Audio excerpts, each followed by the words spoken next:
Hello friends, स्वागत है आपका हमारे एजुकेशनल टॉपिक के यूट्यूब चैनल पर।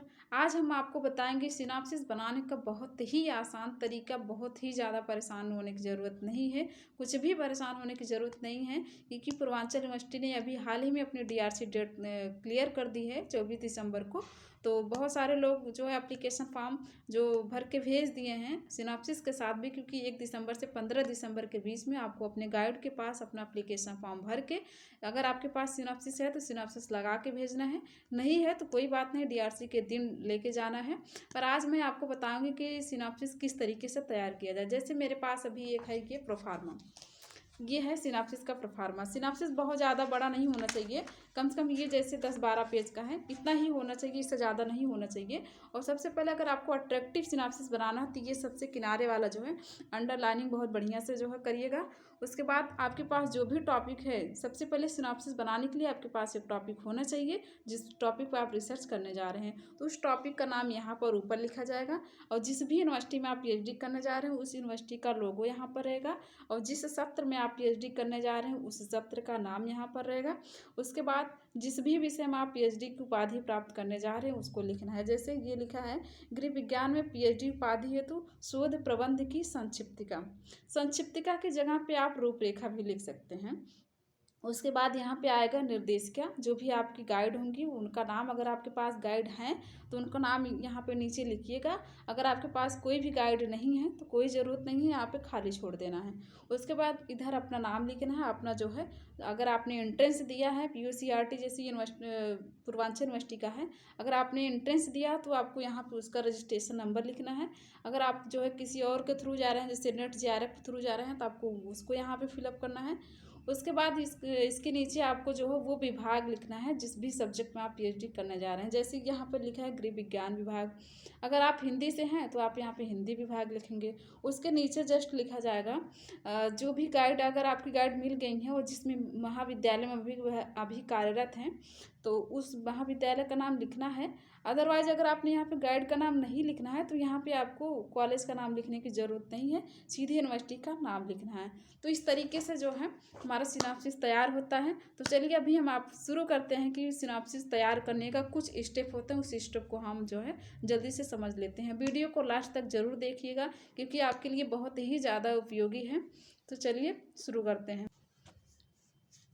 सबसे पहले जान लेते हैं कि सिनॉप्सिस बनाने के लिए हमें क्या क्या करना पड़ता है। अगर हम पीएचडी करने जा रहे हैं तो हमें जानना ज़रूरी है कि सिनॉप्सिस हम किस तरीके से बनाएंगे ताकि हम बहुत ज़्यादा परेशान भी ना हों और बहुत ही ज़्यादा अट्रैक्टिव हमारा सिनॉप्सिस बने, जिससे हमारा सिलेक्शन होने का 100% चांस रहे। तो उसके लिए कुछ स्टेप फॉलो करने पड़ते हैं। जैसे मैंने एक टॉपिक ले लिया, जिस भी टॉपिक पे हमको रिसर्च करना है मैंने वो टॉपिक ले लिया। जैसे मैंने एक टॉपिक ले लिया गृह विज्ञान का, कि जैसे ले लिया कोई भी टॉपिक ले लीजिए। जैसे मैंने ले लिया परिषदीय विद्यालय एवं जो है पब्लिक विद्यालयों की स्थिति का बच्चों के विकास पर पड़ने वाले प्रभाव का अध्ययन, मैंने ये टॉपिक ले लिया। तो अब इस टॉपिक पे हमको सिनॉप्सिस बनाने के लिए क्या करना पड़ेगा।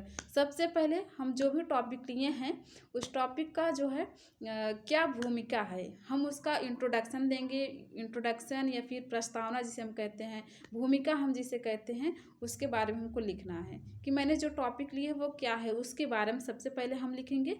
उसके बाद दूसरा हमारा स्टेप रहेगा ऐतिहासिक पृष्ठभूमि।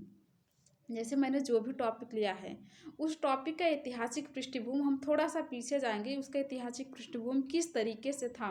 जैसे मैंने अभी आपको बताया टॉपिक का नाम पब्लिक विद्यालय एवं परिषदीय विद्यालय। तो जैसे ऐतिहासिक पृष्ठभूमि मुझे लिखना है तो हम सबसे पहले क्या करेंगे, पब्लिक विद्यालय क्या है हम उसका ऐतिहासिक पृष्ठभूमि लिखेंगे, और परिषदीय विद्यालय क्या है हम उसका ऐतिहासिक पृष्ठभूमि लिखेंगे।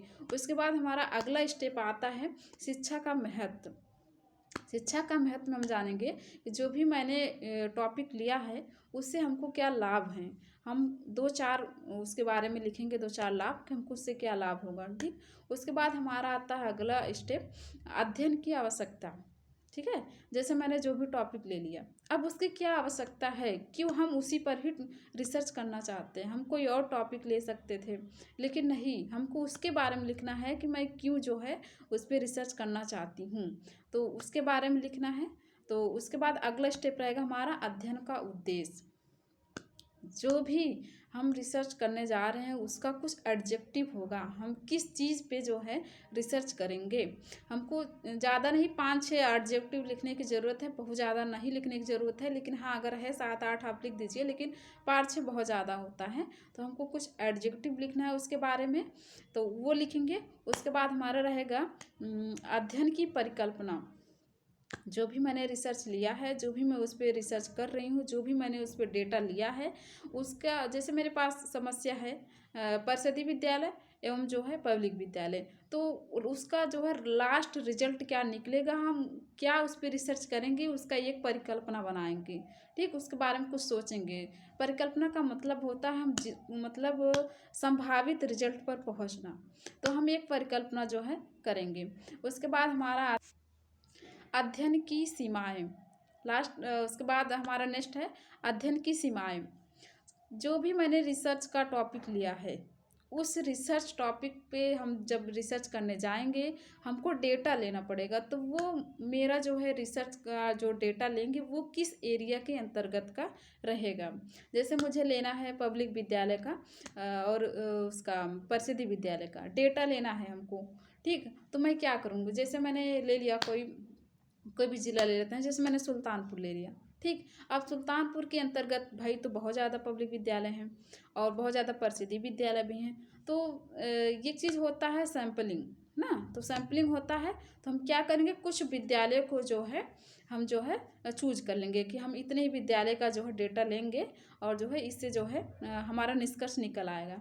तो जैसे मैंने क्या अभी बताया, सुल्तानपुर बताया, तो हमको सुल्तानपुर ज़िले के अंदर में सारे विद्यालय पर तो रिसर्च करना नहीं है। हमको कुछ ही विद्यालय को बस थोड़ा सा कलेक्टिव विद्यालय ले लेंगे, जो है जहाँ की स्थिति बहुत ज़्यादा अच्छी होगी, बहुत ज़्यादा खराब होगी, हमको हर तरीके का विद्यालय लेना है। फिर वो लेंगे, फिर मैं बाउंडेशन बनाऊंगी, मुझे उसमें लिखना है कि मैंने सुल्तानपुर की इस क्षेत्र के अंतर्गत इतने तहसील के अंदर इतने ब्लॉक के अंदर मैंने जो है इतने विद्यालयों को चूज किया है। तो ये हो जाएगा हमारा। उसके बाद हमारा रहेगा साहित्य का पुनरावलोकन। मैंने जो भी भूमिका बनाया है अभी तक, मैंने जितने भी स्टेप फॉलो किए हैं, फिर से मैं उसका रिव्यू करूँगी। तो ये रहेगा। उसके बाद हमारा रहेगा अनुसंधान प्रविधि। जैसे हम रिसर्च करने जा रहे हैं, हम उसमें कुछ रिसर्च मेथड्स का यूज करेंगे। हम किस रिसर्च मेथड्स को यूज कर रहे हैं, हमको उसमें ये भी बताना बहुत ज़रूरी है कि हम किस रिसर्च मेथड्स को जो है यूज कर रहे हैं। एग्जामिनर हमसे पूछेंगे कि आपने किस रिसर्च मेथड्स का यूज किया है। अगर मेरे पास सिनॉप्सिस है, वो पढ़ के जो है समझ जाते हैं कि हाँ जो है मैंने इस चीज़ का यूज किया है उसमें। उसके बाद हमारा रहता है संदर्भ ग्रंथ सूची। सबसे लास्ट और सबसे इम्पॉर्टेंट चीज़ यही है, संदर्भ ग्रंथ सूची हमारे सिनॉप्सिस की जान होती है।